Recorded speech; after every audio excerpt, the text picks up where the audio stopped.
임화령은 목적이나 추구하는 바가 명확하고 확실하여 일관적인 사람입니다. 이와 반대로 대비는 자신의 의도를 남에게 보이지 않고 말이나 행동도 전혀 예측하지 못하게 하는 사람입니다. 목적한 것을 이루기 위해서 수단과 방법에 제한을 두지 않는 사람입니다. 임화령은 11화에서 보건골에게 이야기할 때 과정의 중요성을 이야기합니다. 그 과정에 불의는 없었는지, 과정에 불의는 없었는지, 잘못된 방식을 택하진 않았는지, 잘못된 방식을 선택하진 않았는지, 결과가 가장 중요하겠지만 과정 역시 중요하다고 이야기합니다. 이러한 가치관으로 화룡과 같은 인물은 말이나 행동으로 그가 추구하는 바를 충분히 파악할 수 있습니다.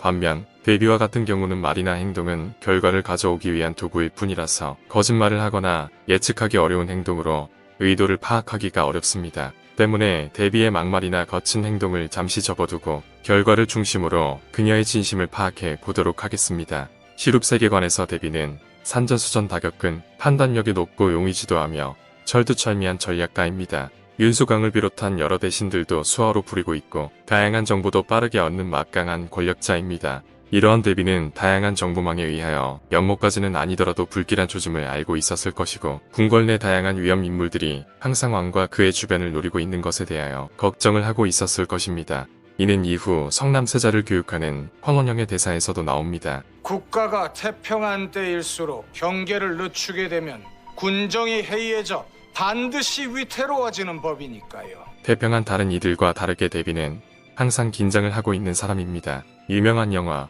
대부의 대사처럼 친구는 가까이 하지만 적은 더 가까이 둬라. 왕이 종학을 참관한 이후 황귀인을 따로 부른 이유는 뒤틀린 심사를 달래주려고 했을 것입니다. 서촌의 구휼 하나도 대신들이 난리를 칠 정도로 왕권은 강하지 않았고 유수강은 대비의 사람이지만 황원영의 뜻에 동조하는 발언을 하는 것도 마찬가지 이유였을 것입니다. 좁은 공간 안에서 일어서 있는 신하들에게 갇힌 듯 보이는 이 장면도 강하지 못한 왕권을 나타냅니다.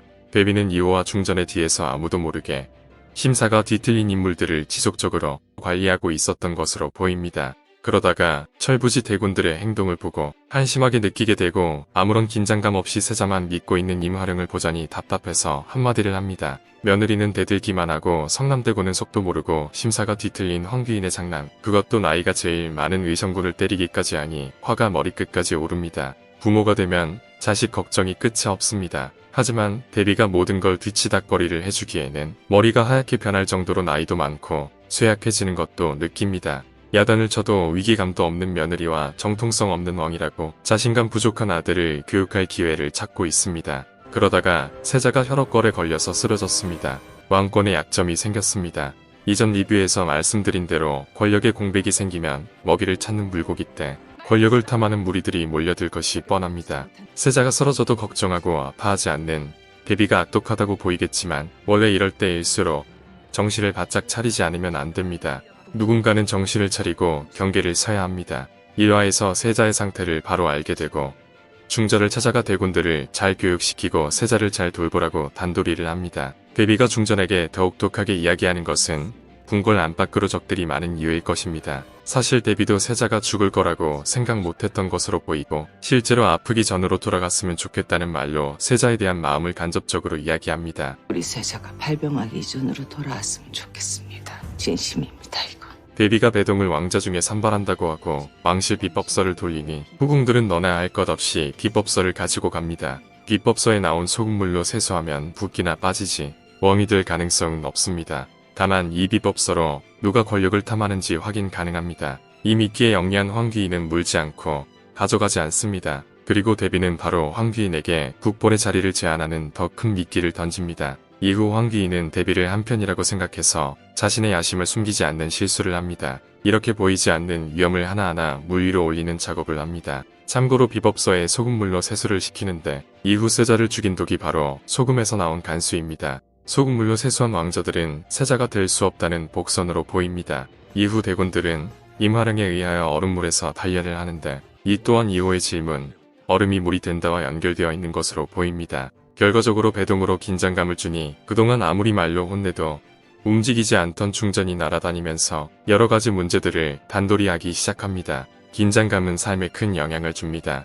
성남대군도 맨날 말만 타고 놀러다니는 종합꼴찌였지만 세자가 아프고 나서 각성하게 되고 변하게 됩니다. 나치 포로 수용소에서 살아남은 정신과 의사인 빅터 프랭클은 다음과 같은 이야기를 했습니다. 정신적 건강은 어느 정도의 긴장 속에서 얻어진다. 이미 성취한 것과 앞으로 성취하고자 하는 것 사이의 간격, 지금의 나와 앞으로 되고자 하는 나 사이의 간격이 빚어내는 긴장 속에서 정신은 성장한다. 우리에게 필요한 것은 아무런 긴장도 없는 안락한 상태가 아니라 스스로 선택한 가치 있는 목적을 위해 애쓰고 노력하는 것이다. 하지만 아직 임화령은 부족함이 많습니다. 개성대군의 문제가 발생하게 되고 대비는 즉시 고귀인의 보고를 묵살하고 죽을지도 모른다고 입막음을 단단히 시킵니다. 그리고 개성대군의 비밀의 공간을 확인하고 신상궁을 불러서 흉측한 소문 이야기를 하면서 중전을 움직이게 합니다. 어찌 보면 임화령도 궁궐에서 너무 조심성이 없습니다. 생각해보면 대비는 3화 초반에 개성대군의 비밀을 알게 되고 바로 방문하고 확인합니다.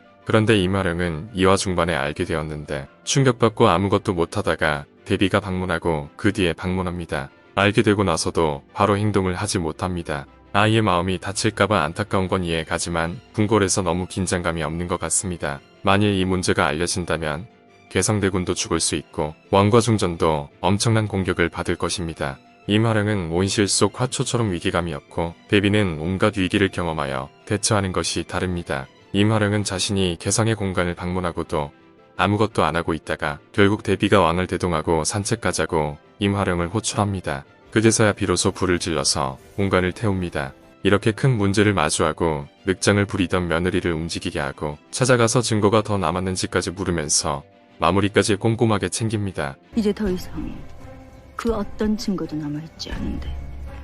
그리고 세자를 살리기를 바랍니다. 중궁 전에 숨겨둔 내 손자 반드시 살리셔야 할 겁니다. 그리고 잘하라고 그렇지 않으면 후궁의 왕자들이 올라온다고 조언을 합니다. 문제없는 것들로 모조리 싹 다 바꿔줄 겁니다. 세상에 이렇게 친절하게 하나하나 가르쳐주는 시어머니가 어디 있을까요? 분량이 너무 길어져서 나누어서 2부 바로 올리도록 하겠습니다. 끝까지 시청해주셔서 감사합니다.